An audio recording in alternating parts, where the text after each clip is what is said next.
Hello friends, welcome to my channel Joy Technicals and News. আজি আপোনালোক যিসকলে ADRE 3rd grade 4th গ্ৰেডৰ পৰীক্ষা আপোনালোকে দিব বা যিকোনো আপোনালোকে পৰীক্ষা সাধাৰণতে দিব বিশেষকৈ এডিআৰই কথা মই কৈছো আপোনালোকে জানে যে আপোনালোকৰ যি পৰীক্ষা সেই পৰীক্ষাবিলাক অবজেক্টিভ টাইপৰ হয় আৰু সাধাৰণতে আপোনালোকৰ এই পৰীক্ষাবিলাকত যিখিনি মাৰ্কিং হ'ব সেই মাৰ্কিং বিলাকত যিখিনি উত্তৰ আপোনালোকে লিখিব হেতু ওএমআৰ শীটত দিব লাগে আৰু ওএমআৰ শীটটো আপোনালোকে আসলে কেনেকৈ ফিল আপ কৰিব হেতুৰ বিষয়ে আপোনালোকক মই আজি জনাবলৈ চেষ্টা কৰিম বা দেখুৱাবলৈ চেষ্টা কৰিম যেহেতু আপোনালোকৰ যদি ওএমআৰ শীট ভুল হৈ যায় কিবা কাৰণত আপোনালোকৰ যদি ৰোল নম্বৰ ভুল হৈ যায় বা বিভিন্ন ধৰণৰ যিবিলাক ডিটেইলছ থাকে সেইখিনি যদি ভুল হয় তেতিয়া হলে আপোনালোকৰ সেই ওএমআৰ শীটখন টোটাল কেনসেল হৈ গুচি যায় গতিকে আপোনালোকৰ কেনসেল হৈ যোৱা মানে আপোনালোকৰ পৰীক্ষাটো যদিও আপোনালোকে ভালদৰে কৰে বা আপোনালোকৰ যদি বহুত বেছি প্ৰিপেয়াৰ হৈ গৈছে তথাপি আপোনালোকে যদি ওএমআৰ শীট ফিল আপ কৰোতে আপোনালোকে ভুল কৰে তেতিয়া হলে আসলতে আপোনালোকৰ যি এক্সাম সেই এক্সামটো বেয়া হৈ যাব গতিকে আপোনালোকে কেনেকৈ ওএমআৰ শীট ফিল আপ কৰিব বা আপোনালোকৰ কি ডিটেইলছ আসলতে তাত দিব লাগে কেনেকৈ আপোনালোকে ফিল আপ কৰিব গুটেইখিনি আপোনালোকক দেখুৱাম বা আপোনালোকক ক'বলৈ চেষ্টা কৰিম সো আপোনালোকে ভিডিওটি হেকলৈকে চাব আৰু যদি আপোনালোক মোৰ চেনেলটো নতুন তাহলে প্লিজ সাবস্ক্ৰাইব কৰি কাষত থকা যেটো বেল আইকন হেতু প্ৰেছ কৰি হজো সো ইয়াত আপোনালোকক প্ৰথমতে ওএমআৰ শীটখন মই দেখুৱাই লৈছো এখন ওএমআৰ শীট আপোনালোকে দেখিছে কালাৰটো এনেকুৱা ধৰণৰে হ'ব আপোনালোকৰ আৰু ইয়াত বিশেষকৈ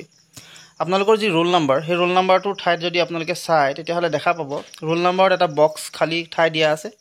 আৰু সেই খালি ঠাইবিলাকৰ ঠিক তলত কিছুমান নম্বৰ দিয়া আছে এতিয়া কথাটো হ'ল আপোনালোকৰ যেটো নম্বৰ আপোনালোকৰ যেটো ৰোল নম্বৰ আসলতে সেই ৰোল নম্বৰটো আপোনালোকে ওপৰত ফিল আপ কৰিব সম্পূৰ্ণভাৱে যেনেকৈ আপোনালোকৰ এডমিটত আছে তেনেকৈ আপোনালোকে ফিল আপ কৰিব আৰু যত যি নম্বৰ থাকিব অৰ্থাৎ আপোনালোকৰ যদি ৰোল নম্বৰটো ধৰক 2 ৰে আৰম্ভ হৈছে 20 কিবা যদি আপোনালোকৰ আৰম্ভ হৈছে প্ৰথমতে যদি 2 পৰিছে তেতিয়া হলে আপোনালোকৰ এই যে ঘৰবিলাক আছে তলত আপোনালোকে সেই গুল ঘৰ আছে আপোনালোকৰ ফাৰ্স্ট ৰটোত তাত সেই ঘৰটো যত আপোনালোকৰ যেটো নম্বৰ লিখা থাকিব সেই ঘৰটোত আপোনালোকে গুল কৰিব অৰ্থাৎ ইয়াত যদি 2 লিখা আছে তেতিয়া হলে আপোনালোকে যদি চাই তেলে 2 টো লিখা আছে ইয়াত থকা 3 নম্বৰ ঘৰটোত মানে 0 1 2 গতিকে এই 2 ঘৰটোত ফিল আপ কৰিব আৰু পিছৰ ঘৰটোত যদি আপোনালোকৰ 0 আছে তেতিয়াহলে আপোনালোকে এতিয়া ইয়াত থকা যেটো 0 ঘৰটো তাত আপোনালোকে ফিল আপ কৰিব তাৰ পিছৰ ঘৰটো যদি 3 দিয়া আছে তেতিয়াহলে ইয়াত যত 3 আছে হেতু ফিল আপ কৰিব আৰু যেটা ফিল আপ কৰিব সেই ফিল আপ কৰোতে এটা কথা খুব মন কৰিব যে যেটো ৰাউন্ড কৰাৰ যেটো কলা যেটো চিন হ'ব সেই চিনটো যাতে সম্পূৰ্ণ বক্সটোত হয় থাকি না যায় যাতে আধা নহয় বা আপোনালোকে কাটি নিদিয়ে বা ৰাইট চিন নিদিয়ে কেৱল মাত্ৰ গোল কৰিবলৈ দিব আপোনালোকৰ যিখন বুকলেট থাকিব বা আপোনালোকৰ যিখন ওএমআৰ শীট থাকিব তাত লিখা থাকিব স্পষ্টকৈ আপোনালোকে কি কৰিব লাগে গতিকে আপোনালোকে সেই বস্তুটো এবাৰ পঢ়িব ভালদৰে আৰু পঢ়ি কিনে আপোনালোকে ফিল আপ যাতে কৰে আৰু দ্বিতীয় কথাটো হৈছে ৰোল নম্বৰটো যেতিয়া থাকিব আপোনালোকক মই কলোৱে ৰোল নম্বৰ ক্ষেত্ৰত আপোনালোকে যেটো ফিল আপ কৰিব ওপৰত যেটো নম্বৰ লিখিব সেই নম্বৰটোৱে তলত আসলতে আপোনালোকে গোল কৰি যাব যেটো ঘৰত যেটো নম্বৰ থাকিব তলৰ বক্স বিলাকত বা তলৰ যিকেটা গুল কৰা আছে বা যিকেটা ৰাউন্ড চিনত লিখা আছে 1 2 এনেকৈ লিখা আছে আপোনালোকৰ ৰোল নম্বৰটো যি হয় প্ৰথম শব্দটো যদি আপোনালোকৰ 2 আছে তেতিয়াহলে 2 নম্বৰটো যদি 0 আছে তেতিয়াহলে 0 যদি 3 আছে 3 নম্বৰ এনেকৈ আপোনালোকে কৰিব আৰু সেই বস্তুবিলাক কৰোতে আপোনালোকে যাতে অতি ভালদৰে গুটে ফিল আপ বিলাক কৰে ইয়াৰ পিছত আপোনালোকে চাইছে ইয়াত কোৱেশ্চন বুকলেট নম্বৰ অৰ্থাৎ আপোনালোকৰ যিখন বুকলেট দিব অৰ্থাৎ কোৱেশ্চনখন যিখন দিব তাত এটা নম্বৰ থাকিব আৰু সেই নম্বৰটো আপোনালোকে ইয়াত ফিল আপ কৰিব ওপৰত খালি ঠাই দিয়া যত আছে আপোনালোকে ফিল আপ কৰিব আৰু ফিল আপ কৰাৰ পাছত তলত জাস্ট গুল কৰি যাব কোড কৰিব যি আসলতে বুকলেটৰ নম্বৰ আছে ধৰক প্ৰথমটোত 5 আহিলে তেনে ইয়াত 5 টোত ফিল আপ কৰিব এনেকুৱা ধৰণৰ যত যি নম্বৰ আছে সেইখিনি আপোনালোকে তলত গুল কৰি গুচি যাব ইয়াৰ পিছত যদি আপোনালোকে চাই এটা পাৰ্ট কোৱেশ্চন বুকলেট সিৰিজ এতিয়া সাধাৰণতে আজিকালি বা যিবিলাক ওএমআৰ শীট হ'ব সেই ওএমআৰ শীট বিলাকত কিছুমান সিৰিজ থাকে ইয়াত যেটো প্যাটাৰ্ন আপোনালোক দেখাইছো তাত মই যদি চাই তেতিয়া দেখিব ABCD বুলি আছে কিছু সকলত হয়তো XYZ এনেকুৱা থাকিব পাৰে সো বিভিন্ন বুকলেট বিলাকৰ নম্বৰ বিলাক বেলেগ হ'ব পাৰে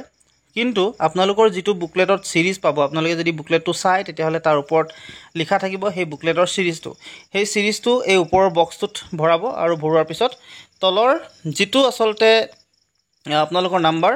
ধৰক আপোনালোকৰ যেটো বুকলেট তাত লিখা আছে B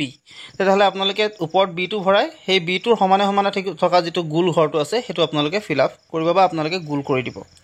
এটো হৈছে আপোনালোকৰ প্যাটাৰ্ন আসলতে আপোনালোকে এনেকৈ ফিল আপ কৰিব লাগে ইয়াৰ পিছত আহি যাব আপোনালোকৰ কোৱেশ্চন এতিয়া এখিনি যেতিয়া আপোনালোকে ক্লিয়াৰলি কৰি লব বা ডিটেইলছত যেতিয়া আপোনালোকে ফিল আপ কৰি গল বা আপোনালোকৰ সম্পূৰ্ণ হৈ গল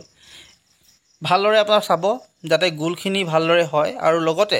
আপোনালোকৰ যাতে গুলটো সম্পূৰ্ণ হয় হেতু মনত ৰাখিব আৰু যত যি সংখ্যা আছে সেই সংখ্যা যাতে আপোনালোকৰ গুটে গুলখিনি পৰে এতিয়া আপোনালোকৰ নেক্সট পাৰ্টটো আহি যাব তলত থাকিব আপোনালোকৰ কুৱেশ্যন গিটাত সাধাৰণতে আপোনালোকৰ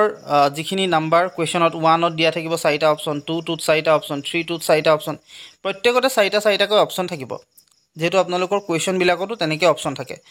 এতিয়া যিটো শুদ্ধ হ'ব বা যিটোত আপোনালোকে শুদ্ধ আচলতে উত্তৰ ভাবিব সেই শুদ্ধ উত্তৰটো আপোনালোকে গুল কৰিব আৰু এটা কথা আপোনালোকৰ প্ৰায় সকলৰ সাধাৰণতে ভুল হ'ব হেতু হ'ব পাৰে হেতু হৈছে কি যে আপোনালোকে প্ৰথমতে ভাবিছিলে ধৰক কোনোবা বেলেগ এটা উত্তৰ আৰু পিছত আপোনালোকে যেতিয়া অলপ সময় ভালদৰে চালে তেতিয়া আচলতে আপোনালোকে ভাবিলে যে এই উত্তৰটো অলপ ভুল কিন্তু আপোনালোকে যদি প্ৰথমতে সেই প্ৰশ্নটোৰ উত্তৰ যেটো আপোনালোকে প্ৰথমতে ভাবিছিলে হেতু যদি দি লৈছিলে তেতিয়া হলে পিছৰ অৱস্থাত আপোনালোকে যেটো শুদ্ধ বুলি ভাবিছে হেতুত আকৌ দিব নোৱাৰিব অৰ্থাৎ আপোনালোকে একেটা নাম্বাৰ একেটা 1 যদি আপোনালোকে পাইছে 1 নাম্বাৰটো যদি আপোনালোকে কৰিছে তাত যদি আপোনালোকে প্ৰথমতে এটোত গুল কৰিলে আৰু পিছৰবাৰ যেতিয়া আপোনালোকে ভাবিলে আপোনালোকৰ সিটো শুদ্ধ তেতিয়া হলে আপোনালোকে ইয়াত এটোত আকৌ আপোনালোকে কাটিব নোৱাৰে হোৱাইটনাৰ মাৰিব নোৱাৰে কোনো ধৰণৰ আপোনালোকে এটো আতৰাব নোৱাৰিব সো গটিকে আপোনালোকে হেতু জেনেকে আছে তেনেকে থৈ দিব যাতে আপোনালোকে সেই গুটেই নাম্বাৰ সেই গুটেই যেটো আপোনালোকৰ 1 নম্বৰ যেটো প্ৰশ্ন সেই প্ৰশ্নটো যাতে নষ্ট হৈ না যায় বা আপোনালোকৰ বুকলেটটো যাতে ভুল হৈ না যায় হেতু আপোনালোকে গুৰুত্ব সহকাৰে ল'ব যেটো এনসাৰ বুকলেট এই যেটো আপোনালোকৰ ওএমআৰ শীট আপোনালোকৰ নামে এখন কৈ আহে গটিকে আপোনালোকে আচলতে পৰীক্ষাত যদি এই গুটেই বস্তুখিনি যদি ভুল কৰে তেতিয়াহলে আচলতে আপোনালোকৰ এক্সট্ৰাকে আচলতে এই যেটো ওএমআৰ শীট আপোনালোক প্ৰভাইড নকৰে আৰু নকৰাৰ লগে লগে আপোনালোকৰ বহুত বেছি প্ৰবলেমছ ক্ৰিয়েট হ'ব বহুত বেছি চিন্তা হৈ যাব গটিকে আপোনালোকে যাতে ভালদৰে চাই মেলি গুটেই ফিলআপ বিলাক কৰে গুটেই নাম্বাৰ বিলাক কৰে সেইখিনি আপোনালোকে মনত ৰাখিব আৰু লগতে আপোনালোকৰ যিখিনি প্ৰশ্ন উত্তৰ সেই প্ৰশ্ন উত্তৰ বিলাক ভালদৰে চাই মেলি যাতে কৰে যাতে আপোনালোকে এবাৰ উত্তৰটো লিখাৰ পিছত নেক্সট বাৰ আকৌ বেলেগ এটা যাতে নহয় হেতু আপোনালোকে মনত ৰাখিব আৰু তেনেকৈ আপোনালোকে কৰিবলৈ চেষ্টা কৰিব এতিয়া এই বুকলেটটো যেতিয়া আপোনালোকে ফিলআপ এই ওএমআৰ শীটটো যেতিয়া আপোনালোকে ফিলআপ কৰিব সম্পূৰ্ণ প্ৰশ্ন উত্তৰ হৈ গ'ল ওপৰ ডিটেইলছখিনি আপোনালোকে ভৰালে তলৰ যিখিনি উত্তৰ আপোনালোকে কৰিব তলৰ উত্তৰ কৰোতেও যেতিয়া গুল কৰিবলৈ হ'ব সেই গুল কৰোতে কিন্তু আধা নকৰিব আপোনালোকে সম্পূৰ্ণ গুল কৰিব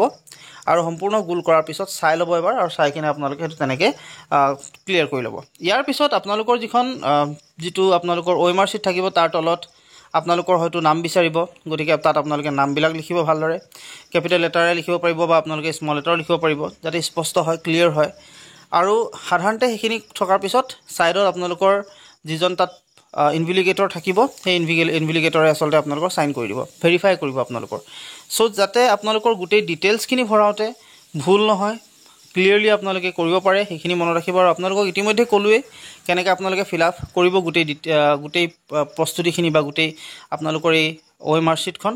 সো এনেকৈ আপোনালোকে কৰক নিশ্চয় আপোনালোকে ভাল হ'ব আপোনালোকৰ পৰীক্ষাবিলাক বা আপোনালোকৰ এই বস্তুবিলাক ভুল হৈ না যায় সো আপোনালোকে এইখিনি এনেকৈ যদি কৰে তেতিয়া হলে আপোনালোকৰ ক্ষেত্ৰত বহুত বেছি হেল্পফুল হ'ব মই আশা কৰিম আপোনালোকে গুটেই ভিডিওটো আপোনালোকে ভাল পালে যেহেতু আপোনালোকৰ কাৰণে এটা ইনফৰমেটিভ ভিডিও লৈ আহিছিলো সো আজিলৈ এইখিনি কথা জনাই এই ভিডিওৰ পৰা বিদায় মাগিছো আশা কৰিছো ভিডিওটো আপোনালোকে যিমান পাৰে সিমান শ্বেয়াৰ কৰিব আৰু লগতে লাইক কৰি চেনেলটো সাবস্ক্ৰাইব কৰিবলৈ নাপাহৰিব আজিলৈ ইমানেই ধন্যবাদ